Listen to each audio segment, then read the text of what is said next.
नमस्कार दोस्तों, हाजिर हैं एक बार फिर से आज की बड़ी और ताजा खबरों के साथ। बस आपसे निवेदन है, कृपया वीडियो को लाइक कर दें, चैनल को सब्सक्राइब कर लें और घंटी बटन भी दबा दें। ये पहली बड़ी खबर है, नोटबंदी पर मोदी सरकार का फैसला बिल्कुल सही, सुप्रीम कोर्ट ने लगा दी मोहर। ये आपको बता दें कि नोटबंदी पर सुप्रीम कोर्ट ने फैसला सुना दिया है। सुप्रीम कोर्ट ने मोदी सरकार के नोटबंदी के फैसले को बिल्कुल सही साबित किया है। कोर्ट की संविधान पीठ ने 4:1 बहुमत से केंद्र सरकार के 6 साल पहले 500 और 1000 रुपए के नोटों को बंद करने के फैसले को बरकरार रखा है। सुप्रीम कोर्ट में 58 याचिकाओं के जरिए नोटबंदी के फैसले में कमियां गिनाई गई थीं। जस्टिस अब्दुल नजीर की अध्यक्षता वाली 5 जजों की बेंच ने 7 दिसंबर को मामले पर सुनवाई पूरी कर ली थी। सोमवार को जस्टिस BR गवई ने बहुमत का फैसला सुनाया। पीठ ने फैसला देते हुए कहा कि 8 नवंबर 2016 के नोटिफिकेशन में कोई भी गलती नहीं मिली है और सभी सीरीज के नोट वापस लिए जा सकते हैं। सुप्रीम कोर्ट ने कहा कि नोटबंदी का फैसला लेते समय अपनाई गई प्रक्रिया में कोई भी कमी नहीं थी, इसीलिए उस अधिसूचना को रद्द करने की कोई भी जरूरत नहीं है। आपको बता दें कि नोटबंदी पर फिलहाल सुप्रीम कोर्ट ने फैसला दे दिया है और सुप्रीम कोर्ट ने मोदी सरकार के नोटबंदी के फैसले को बिल्कुल सही साबित किया है। अगली बड़ी खबर, नोटबंदी पर 4 जजों से अलग रही जस्टिस नागरत्ना की राय, नोटबंदी के फैसले को बताया गैर कानूनी। यह आपको बता दें कि सुप्रीम कोर्ट की जस्टिस BV नागरत्ना ने जस्टिस गवई जे के फैसले पर कहा कि उनका फैसला यह नहीं मानता है कि एक्ट में केंद्र सरकार की ओर से नोटबंदी की पहल की कल्पना नहीं की गई है। जस्टिस नागरत्ना ने कहा कि मेरे विचार हर सवालों पर अलग हैं। उन्होंने कहा कि जब नोटबंदी का प्रस्ताव केंद्र सरकार की ओर से आता है तो यह RBI एक्ट की धारा 26(2) के अंतर्गत नहीं आता है। उन्होंने कहा कि यह एक कानून के रूप में है और अगर गोपनीयता की जरूरत है तो एक अध्यादेश के जरिए लागू होता है। जस्टिस नागरत्ना ने कहा कि RBI एक्ट की धारा 26(2) के तहत नोटबंदी का प्रस्ताव RBI के राष्ट्रीय बोर्ड की ओर से आना चाहिए। उन्होंने कहा कि केंद्र सरकार का सभी सीरीज के नोटों की नोटबंदी का मामला RBI की ओर से निश्चित सीरीज की नोटबंदी से भी ज्यादा गंभीर मामला है। आपको बता दें कि जस्टिस नागरत्ना ने फैसले पर अपनी असहमति जताते हुए कहा कि नोटबंदी का फैसला कानून लाकर ही होना चाहिए था, एक गजट नोटिफिकेशन लाकर नहीं। उन्होंने अपने फैसले में कहा कि संसद देश की परछाई है, लोकतंत्र के केंद्र संसद को इतने गंभीर मुद्दे पर दूर नहीं रखा जा सकता है। उन्होंने कहा कि RBI की ओर से दाखिल किए गए दस्तावेजों में लिखा है कि केंद्र सरकार चाहती थी, यह साफ पता चलता है यह RBI की ओर से लिया गया स्वतंत्र फैसला नहीं था, पूरा फैसला केवल 24 घंटे में ले लिया गया। उन्होंने कहा कि RBI के विचार को सिफारिश नहीं माना जा सकता। जस्टिस नागरत्ना ने कहा कि मान लिया जाए कि RBI के पास में ऐसी ताकत है लेकिन कुछ सिफारिशें अवैध हैं। उन्होंने कहा कि RBI एक्ट की धारा 26(2) के तहत सिर्फ कुछ सीरीज के नोटों पर पाबंदी लगाई जा सकती है, सभी सीरीज के नोटों पर पाबंदी नहीं लगाई जा सकती। आपको बता दें कि फिलहाल जस्टिस नागरत्ना ने नोटबंदी के फैसले को गैरकानूनी करार दिया है। अगली बड़ी खबर, नोटबंदी पर सुप्रीम कोर्ट के फैसले पर कांग्रेस पार्टी ने उठाए सवाल, बताया पूरे तरीके से भ्रामक और गलत। यह आपको बता दें कि सुप्रीम कोर्ट ने 2016 में हुई नोटबंदी को वैध करार दिया है। कोर्ट ने कहा कि नोटबंदी के फैसले की प्रक्रिया में कुछ भी गलत नहीं पाया गया है। केंद्र और RBI ने इस पर 6 महीने तक चर्चा की थी। केंद्र को सुप्रीम कोर्ट के फैसले से बड़ी राहत मिली है, तो वहीं अब कोर्ट के फैसले पर कांग्रेस पार्टी की प्रतिक्रिया सामने आ गई है, जिसने शुरू से ही नोटबंदी के फैसले को गलत बताया था। कांग्रेस पार्टी ने कहा कि सुप्रीम कोर्ट का फैसला नोटबंदी की प्रक्रिया से जुड़ा है, ना कि इसके प्रभाव से। कांग्रेस ने कहा कि यह कहना कि कोर्ट ने नोटबंदी को सही बताया है, यह पूरे तरीके से भ्रामक और गलत होगा। कांग्रेस महासचिव जयराम रमेश ने कहा कि कोर्ट ने अपने फैसले में नोटबंदी के असर को लेकर कुछ भी नहीं कहा है। कांग्रेस के वरिष्ठ नेता ने आरोप लगाया कि नोटबंदी के फैसले से देश के विकास को नुकसान पहुंचा है। उन्होंने कहा कि MSME क्षेत्र पंगु हो गया है और असंगठित क्षेत्र खत्म हो गया है, जिसने लाखों लाख लोगों को बर्बाद कर दिया है। उन्होंने कहा कि सुप्रीम कोर्ट के फैसले में कुछ नहीं कहा गया है, नोटबंदी अपने मकसद में कामयाब रही या फिर नहीं। जयराम रमेश ने आगे कहा कि नोटबंदी नकदी कम करना, कैशलेस अर्थव्यवस्था बनाना, नकली नोट पर नकेल कसना, आतंकवाद पर रोक और काले धन के खुलासे में कामयाब नहीं रही है। आपको बता दें कि फिलहाल 8 नवंबर 2016 को ही नोटबंदी को सुप्रीम कोर्ट ने सही करार दिया है, जिस पर एक बार फिर कांग्रेस पार्टी ने सवाल उठाते हुए इस प्रक्रिया को पूरे तरीके से भ्रामक और गलत बताया है। अगली बड़ी खबर, 2024 लोकसभा चुनाव की सियासी तैयारियां शुरू, मोदी के खिलाफ एकजुट होगा विपक्ष। ये आपको बता दें कि ऐसा माना जा रहा है कि विपक्ष राहुल गांधी के चेहरे पर 2024 की जंग में उतरेगा। पहले कमलनाथ ने राहुल गांधी को PM पद का उम्मीदवार बताया और अब शिवसेना के मुखपृष्ठ सामना में राहुल गांधी को लेकर वही बात कही गई। तो क्या यह मान लिया जाए कि 2024 में विपक्ष का चेहरा राहुल गांधी ही होंगे? आपको बता दें कि कांग्रेस पार्टी लगातार राहुल गांधी को प्रोजेक्ट कर रही है और यह भी कह रही है कि एकमात्र राहुल गांधी ही ऐसे नेता हैं जो मोदी को कड़ी टक्कर देंगे। आपको बता दें कि भारत जोड़ो यात्रा के जरिए कांग्रेस पार्टी विपक्ष को एकजुट करने की पूरी कोशिश कर रही है। उत्तर प्रदेश में भारत जोड़ो यात्रा प्रवेश करने वाली है, उससे पहले ही कांग्रेस पार्टी ने सभी विपक्षी दलों को निमंत्रण भेज दिया है। अब देखना यह होगा कि उत्तर प्रदेश में कितने विपक्षी दल भारत जोड़ो यात्रा में शामिल होते हैं। आपको बता दें कि फिलहाल कांग्रेस पार्टी राहुल गांधी को 2024 के लिए पूरे तरीके से तैयार कर रही है और यह भी कह रही है कि पीएम मोदी को कड़ी टक्कर देने वाले व्यक्ति सिर्फ राहुल गांधी हैं। आपका क्या मानना है? क्या अब पूरे विपक्ष को एकजुट हो जाना चाहिए? अपनी राय हमें वीडियो लाइक कर कमेंट बॉक्स में जरूर दें। अगली बड़ी खबर, राहुल गांधी के बयान से गरमाई यूपी की राजनीति। अब समाजवादी पार्टी ने किया पलटवार, कहा कांग्रेस है सत्ता प्रेमी दल। ये आपको बता दें कि कांग्रेस सांसद राहुल गांधी के सपा को लेकर दिए गए हालिया बयान के बाद उत्तर प्रदेश की राजनीति गर्मा गई है। अब समाजवादी पार्टी की ओर से राहुल गांधी पर पलटवार किया गया है। समाजवादी पार्टी की मीडिया सेल ने रविवार को ट्विटर पर लिखा कि राहुल गांधी कह रहे हैं कि सपा की कोई राष्ट्रीय विचारधारा नहीं है। राहुल गांधी ये जान लें कि समाजवादी विचारधारा सिर्फ देश ही नहीं बल्कि पूरे विश्व में है। समाजवादी पार्टी ने आगे कहा कि भगत सिंह, लोहिया जी, नेल्सन मंडेला, महात्मा गांधी जैसे विश्व क्रांतिकारी नेता समाजवादी विचारधारा के ही थे। उन्होंने कहा कि हां, कांग्रेस की कोई विचारधारा नहीं, कांग्रेस वैचारिक पार्टी नहीं बल्कि सत्ता प्रेमी दल है। बीजेपी और कांग्रेस की विचारधारा इस मामले में मिलती जुलती है। इन दोनों दलों को हर कीमत पर सत्ता चाहिए, उसके लिए चाहे जो भी समझौते करने पड़े, लेकिन समाजवादी विचारधारा संविधान का पालन करती है। कांग्रेस के पूर्व अध्यक्ष राहुल गांधी ने समाजवादी पार्टी को लेकर कहा था कि अखिलेश यादव की पार्टी के पास में राष्ट्रीय विचारधारा नहीं है, यह पार्टी सिर्फ उत्तर प्रदेश में मजबूत है। कांग्रेस नेता राहुल गांधी ने कहा था कि नफरत के खिलाफ यात्रा में अखिलेश यादव और मायावती के साथ में एक संबंध है। भारत जोड़ो यात्रा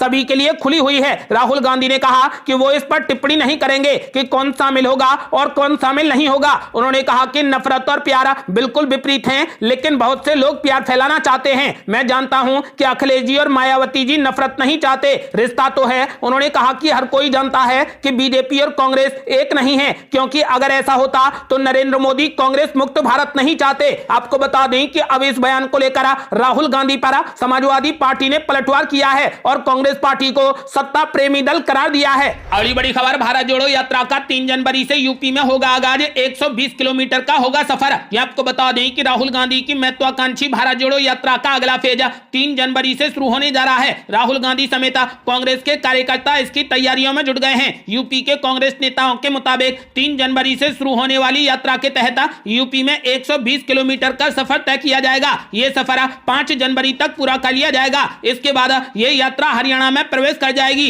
एआईसीसी के महासचिव और पार्टी प्रवक्ता जयराम रमेश के मुताबिक 3 जनवरी को यह यात्रा दिल्ली के कश्मीरी गेट स्थित हनुमान मंदिर के पास से शुरू होगी और दोपहर तक गाजियाबाद में प्रवेश कर जाएगी। यात्रा के अगले दिन का समापन बागपत के मावी कला गांव में होगा, वहीं रात्रि विश्राम किया जाएगा। अगले दिन 4 जनवरी को यात्रा शामली पहुंचेगी और 5 जनवरी की शाम को हरियाणा के सनौली गांव में प्रवेश करेगी। खबरों के मुताबिक राहुल गांधी की इस यात्रा में अखिलेश यादव, मायावती और जयंत चौधरी के शामिल होने की संभावना नहीं है। अगली बड़ी खबर, 5 जनवरी को हरियाणा में पहुंचेगी भारत जोड़ो यात्रा। गृह मंत्री अनिल विज का बड़ा ऐलान, बोले सुरक्षा के हैं पुख्ता इंतजाम। ये आपको बता दें कि ये यात्रा दिल्ली के बाद अब यूपी से होते हुए 5 जनवरी को हरियाणा में प्रवेश करेगी। वहीं यात्रा को लेकर हरियाणा के गृह मंत्री अनिल विज ने बताया कि कांग्रेस की भारत जोड़ो यात्रा के लिए राज्य में सुरक्षा के कड़े इंतजाम किए गए हैं। उन्होंने कहा कि सुरक्षा इंतजाम को देखते हुए हमने कांग्रेस से उनकी यात्रा का रूट और पड़ाव की जानकारी मांगी है। हम राहुल गांधी के लिए हरियाणा में सुरक्षा के कड़े इंतजाम कर रहे हैं और हमने प्रशासन को कड़ी सुरक्षा देने को कहा है।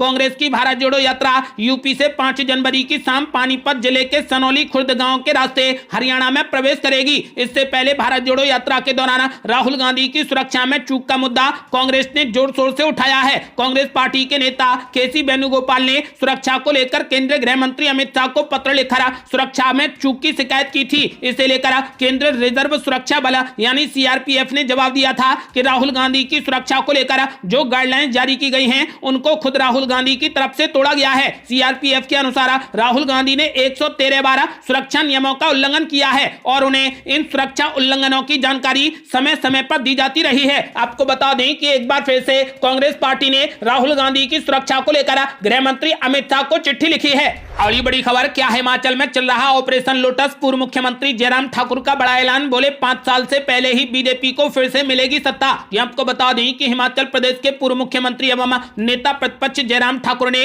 मंडी पहुंचने पर भाजपा के ऑपरेशन लोटस की तरफ इशारा किया है। जयराम ठाकुर का कहना है कि हो सकता है कि भाजपा को सत्ता के लिए 5 वर्षों का इंतजार न करना पड़े और उससे पहले ही सत्ता मिल जाए। ये बात उन्होंने सर्किट हाउस मंडी के मुख्यमंत्री संवाद कक्ष में भाजपा कार्यकर्ताओं की तरफ से आयोजित अभिनंदन समारोह को संबोधित करते हुए कही हैं। विधानसभा चुनाव परिणामों के बाद जयराम ठाकुर पहली बार अपने गृह जिला मंडी पहुंचे। यहां पर पहुंचने पर कार्यकर्ताओं ने उनका गर्मजोशी से स्वागत किया। संबोधन में जयराम ठाकुर ने कहा कि प्रदेश में इस वक्त अस्थिर सरकार चल रही है। ज्योतिषी भी इस बात को कह चुके हैं कि सरकार ने गलत मुहूर्त में शपथ ली है और अस्थिरता का माहौल बना रहेगा। उन्होंने कहा कि अभी तक ना तो विधायक शपथ ले पाए हैं और ना ही मंत्रिमंडल का गठन हो पाया है। भाजपा मौजूदा सरकार के मंत्रिमंडल के गठन का इंतजार कर रही है। उन्होंने कहा कि जोरदार तरीके से विपक्ष की भूमिका निभाई जाएगी, लेकिन हो सकता है कि सत्ता के लिए 5 वर्षों का इंतजार ना करना पड़े और उससे पहले ही बीजेपी को सत्ता मिल जाए। आपको बता दें कि इससे अब ऐसा माना जा रहा है कि हिमाचल में ऑपरेशन लोटस चल रहा है।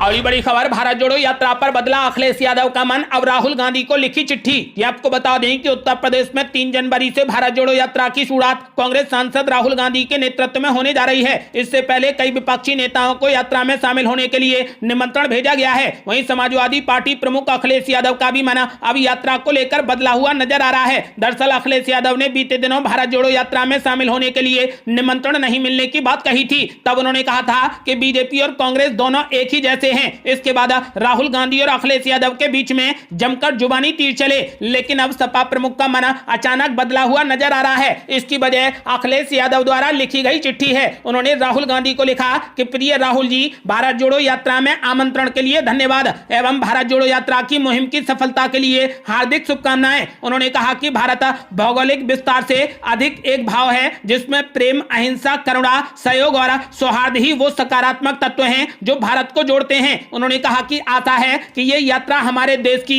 इसी समावेशी संस्कृति के संरक्षण के उद्देश्य से अपने लक्ष्य को प्राप्त करेगी। आपको बता दें कि इस चिट्ठी के बाद ऐसा माना जा रहा है कि अखिलेश यादव भारत जोड़ो यात्रा का हिस्सा बन सकते हैं। अगली बड़ी खबर, 2024 की फाइनल तैयारी में बीजेपी यूपी के 2 दिवसीय दौरे पर बीएल संतोष संगठन को देंगे धार। ये आपको बता दें कि नए साल के आगाज के साथ ही बीजेपी उत्तर प्रदेश में मिशन 2024 के मंथन में जुट गई है। बीजेपी के राष्ट्रीय संगठन महामंत्री बीएल संतोष 2 दिवसीय दौरे पर लखनऊ पहुंचे, जहां पर आगामी कार्यक्रमों की रूपरेखा पर चर्चा कर खाका तैयार करेंगे। बीएल संतोष प्रदेश पार्टी के प्रदेश पदाधिकारियों, मोर्चों के अध्यक्षों और जिला अध्यक्षों के साथ में अलग अलग बैठक करेंगे। यूपी में गृह मंत्री अमित शाह और बीजेपी के राष्ट्रीय अध्यक्ष जेपी नड्डा के दौरे से पहले धार देने की रणनीति है, जिसके तहत बीजेपी के राष्ट्रीय संगठन महामंत्री बीएल संतोष सोमवार और मंगलवार 2 दिन लखनऊ में ही रहेंगे। इस पर मैराथन बैठकों का दौर चलेगा। बीजेपी के प्रदेश अध्यक्ष भूपेंद्र चौधरी, यूपी के संगठन महामंत्री धर्मपाल सिंह, प्रदेश प्रभारी राधा मोहन सिंह, तीनों सह प्रभारी सुनील ओझा, सत्या कुमार, संजीव चौरसिया भी मौजूद रहेंगे। पार्टी की यह बैठक मिशन 2024 के लिए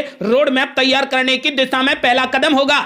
अगली बड़ी खबर, इस पूरे हफ्ते बना रहेगा घना कोहरा और शीतलहर। उत्तराखंड, हरियाणा और यूपी में पड़ेगी कड़ाके की ठंड। ये आपको बता दें कि राष्ट्रीय राजधानी समेत उत्तर भारत में साल के पहले दिन भले ही धूप खिली, लेकिन इस हफ्ते घना कोहरा छाया रहेगा और भीषण शीतलहर के आसार हैं। मौसम विभाग के मुताबिक पश्चिमोत्तर भारत के ज्यादातर इलाके शीतलहर की चपेट में ही रहेंगे। वहीं उत्तराखंड, पंजाब, हरियाणा और उत्तर प्रदेश में अगले 2 से 3 दिनों तक घना कोहरा छाया रहेगा। इन राज्यों के कुछ इलाकों के साथ ही मध्य प्रदेश के पश्चिमी हिस्से में अगले 2 से 3 दिन ज्यादा ठंड पड़ने की संभावना है। ये थी अब तक की बेहद बड़ी खबरें। आपका क्या मानना है? क्या विपक्षी यूपी में भारत जोड़ो यात्रा में शामिल होगा? अपनी राय हमें वीडियो लाइक कर कमेंट बॉक्स में जरूर दें। ऐसी ही ताजा और न्यू अपडेट जानने के लिए हमारे चैनल को लाल बटन दबाकर सब्सक्राइब करें और घंटी बटन भी दबा दें। जल्दी मिलते हैं बड़ी अपडेट के साथ, तब तक के लिए जय हिंद।